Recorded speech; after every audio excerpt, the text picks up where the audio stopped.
Okay, let's get started. Welcome to the deep dive. This is where we take a whole stack of sources, articles, maybe some research notes, and really try to pull out the most important insights, the key takeaways, just for you. Yeah, the idea is to cut through the noise, Mm. right? Give you something solid and thought-provoking without you having to read everything yourself. Exactly. Think of it as your shortcut to being genuinely clued in. And today we're digging into a topic that's pretty central to the ongoing struggle for justice, especially within the Black community. hmm Our main source focuses on this long fight and introduces a concept it calls white fatigue. Right. So the article is titled "The Fight for Justice: Understanding White Fatigue in the Black Community." That's going to be our guide for this deep dive. And our mission today really is to unpack what this article tells us. We'll look at the history it provides, Get a real handle on what white fatigue actually means, according to this source. explore how it kind of impacts justice movements, which is maybe surprising for some. Yeah, and hear the human side, too, through some personal stories the article includes. Then we'll shift to what the source suggests about, the role of allies, coping strategies within the Black community. And finally, sort of look ahead at the future of this fight based on the article's perspective. Basically, pulling the most important pieces from this one source to make a complex, sometimes heavy topic, hopefully insightful and accessible for you. So the article kicks things off by stating something pretty fundamental: the hunt for justice. It's a long, ongoing battle, especially, it argues, for the Black community facing systemic racial inequality that goes back, well, centuries. Right, and the source doesn't really hold back there. It talks about the deep historical roots, slavery, segregation, discrimination, and how these left, I think the phrase was, indelible scars. It's not just history class stuff. It's presented as actively shaping today. Exactly. And the fight, now the article points out, isn't just about, obvious in-your-face racism. It's also very much about the quieter, more embedded stuff, the institutional bias baked into systems like education, jobs, policing. Systems that can keep inequality going, even if individuals within them don't consciously intend to be racist. Precisely. And you see the urgency, the article notes, in recent high-profile incidents, particularly around police violence. These events obviously sparked huge protests, big movements. Showing how immediate the need for change feels, but also, I think, hinting at the sheer emotional weight carried by people pushing for that change. And to really get that weight, the article says you need the historical context it lays out. It traces things right back to the era of slavery, starting in the early 17th century, running up to 1865. And a really key point the source makes is that even ending slavery with the 13th Amendment, well, that didn't just magically fix everything. The structural inequalities were already deeply embedded in society and continued to impact Black Americans. Then you had the Reconstruction era after the Civil War, which was an attempt, to integrate formerly enslaved people. But the article highlights this major setback. The reversal, yeah. Yeah, when Reconstruction ended around 1877, Jim Crow laws came in. These were state and local laws basically designed to enforce segregation and strip away rights from Black Americans, made getting fair access to anything incredibly tough for decades. So that whole period then leads into the mid-20th century civil rights movement, which the source really highlights as like a turning point. Right. It mentions key figures: Martin Luther King Jr., Malcolm X, Rosa Parks, and those big galvanizing moments like the Montgomery bus boycott, the March on Washington in '63. Events that really shifted the national conversation. And led to major laws, the article reminds us. The Civil Rights Act of 1964, the Voting Rights Act of 1965, huge steps aimed at banning discrimination and securing voting rights. And this is crucial. The article connects that whole history directly to right now. It argues that racial injustice isn't over. It shows up today in things like big economic gaps between races, ongoing issues with police brutality, and those systemic problems we mentioned. Exactly. Understanding that continuous line, that thread through history, is what the source says is essential background for really understanding this concept it introduces next: white fatigue. Okay, so let's zero in on that term, white fatigue. How does the source actually define it? Well, it describes it as this feeling of weariness, maybe discomfort, sometimes even like a reluctance that some white individuals feel when it comes to really engaging deeply or for a sustained time in conversations about race and their own privilege. Interesting. And what the source does immediately, which I thought was key, is link that feeling to what Black individuals experience. It talks about the deep exhaustion, the Yeah, frustration. the frustration of constantly being expected to be the educators, Right. having to explain systemic racism over and over, share cultural history, recount sometimes really painful personal experiences. Basically doing the heavy lifting of explaining it all. And the article says this happens everywhere, at work, in schools, even just, hanging out with friends. And the source makes this really critical point about the unfairness of that imbalance. Putting the main burden of education and advocacy onto Black individuals, that's a heavy weight. It forces them to constantly revisit trauma, explain basic stuff, and it adds to their exhaustion and frustration, all while they're still navigating the very inequities they're trying to explain. It's like a double hit. So this dynamic, the white fatigue on one side, and this educator burden and resulting exhaustion on the other, how does the article say this actually impacts the movements for justice themselves?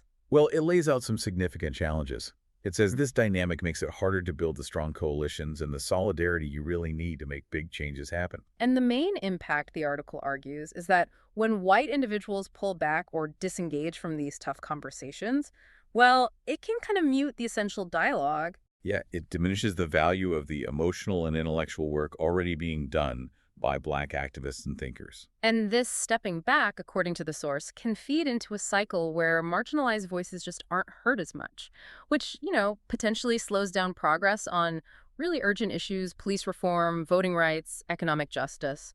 The article adds another layer, too. It mentions that when white allies participate, but maybe it's just like sporadic or seems superficial, showing up for one protest but not sticking with the work. That can actually make things worse. It can, yeah. It can make Black activists feel even more isolated, like they constantly have to argue for why their experiences matter or why the issues are so urgent. It's like having to justify their own reality.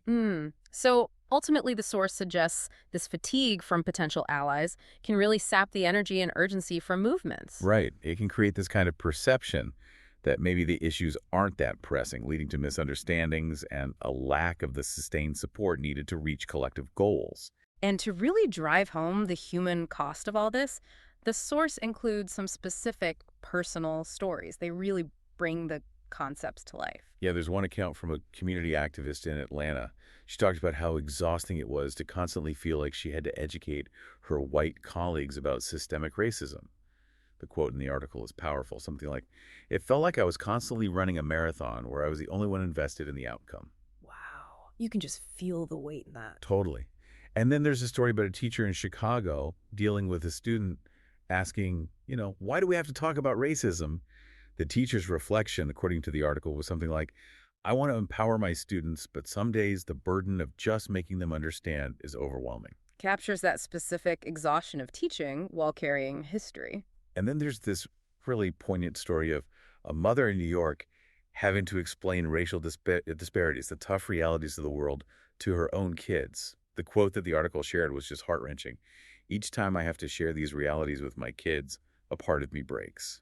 It's essential work, preparing her kids, but just devastatingly tiring. Exactly. And the article uses these stories not just as examples, but to really underscore the massive emotional and psychological load. And to highlight why it's so important, according to the source, for allies to step up and do their own homework, their own self-education. Right, because that self-work can actually help lift some of that immense pressure off Black individuals. Which leads naturally then into what the source says about the role allies can play, not just generally in fighting racism, but specifically in relation to this white fatigue dynamic. Yeah, the article outlines some pretty concrete strategies for being an effective ally. One big one is prioritizing active listening. Meaning really creating space for Black voices, not jumping in to dominate the conversation, but truly hearing and validating the experiences and emotions being shared.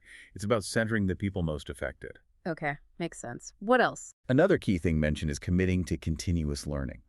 Like actually reading books, going to workshops, engaging in those sometimes uncomfortable discussions about race and equity. So it's not a one-and-done thing. Definitely not. It's ongoing.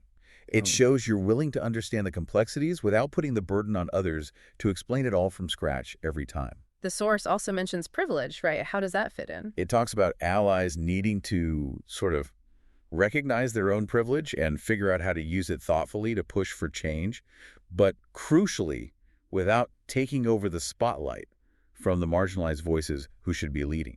Right, using it to amplify, not replace. Exactly. And linked to that is supportive engagement. The article mentions things like amplifying Black stories and perspectives, maybe on social media, showing up for community events, and actively helping create environments where Black people feel genuinely safe and empowered to speak their truth. Environments where they don't feel judged or expected to perform the educator role constantly. Precisely. And the source suggests that these kinds of actions by allies don't just help build a more equitable society overall, but they also directly help lessen that burden, that exhaustion we've been talking about within the Black community. It's about sharing the load more fairly. Now, given all this emotional and psychological weight the article describes, it also talks about resilience, right? Strategies for well-being within the Black community itself. Absolutely. That's a really important piece. It discusses coping mechanisms, starting with self-care practices. Like what kind of things? You know, the basics, but important stuff. Mm. Physical exercise, meditation, mindfulness techniques, things that help manage stress, promote health, find moments of calm amidst the storm. Okay. And creative outlets. Yeah, that's highlighted too. Using things like art, music, writing as ways to express feelings, process experiences, and maybe find some healing from the constant pressure. And community seems huge here too. Totally critical. The source emphasizes connecting with peers who get it, who share similar experiences. That provides validation, a safe space to talk things through. Lessens the isolation. Exactly. And connecting with community organizations offers practical resources, a collective voice, and just reinforces that sense of unity. Building those networks is key. The article also mentions something about boundaries. Yes, a very practical point. Recognizing your own limits on how much emotional energy you can pour into difficult race discussions. Learning it's okay to say no sometimes, to protect your own mental health. Finding that balance between advocacy and self-preservation. Right, and the article frames these strategies not just as individual survival tactics, but as ways to build both personal and collective resilience, making the long, hard fight for justice more sustainable over time.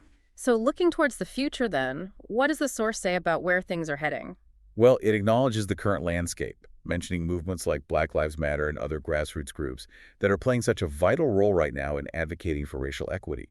And it loops back to that central theme, doesn't it? Saying that overcoming white fatigue and getting sustained engagement from white folks is still presented as crucial for making more progress. Yeah, it requires, the article argues, a deeper understanding and a really active, ongoing commitment from allies. And it strongly emphasizes that the responsibility for making real systemic change can't just fall on Black individuals alone. No, it stresses that real transformation changing institutions, policies, deep-seated attitudes that needs a collective effort, a genuinely united push involving both Black and white communities working together. It tries to reframe these difficult conversations about race, suggesting they aren't just a chore, but actually an opportunity. An opportunity for personal growth, yeah, and for making society better overall, which again brings it back to the importance of education and really listening with empathy. And the article ends on a somewhat hopeful note, right, about collective action. It does.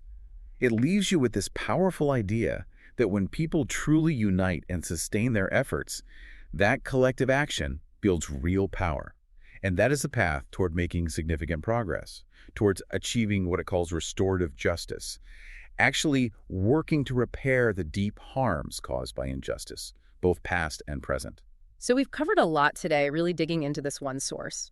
We looked at the historical background it provided, unpacked this term white fatigue and its impact. Heard those really impactful personal stories, explored the roles for allies, and the strategies for resilience within the Black community that the article highlighted. And I think the source's main takeaway is pretty clear. This fight for justice is definitely ongoing. It needs consistent work, real collaboration from everyone involved. Absolutely. From Black individuals, from white allies, from all communities, really. It underscores again and again how vital education, understanding each other, empathy, and solidarity are. It's about that sustained collective effort, as the article puts it, to build a society that is genuinely fair, equitable, and inclusive for every single person.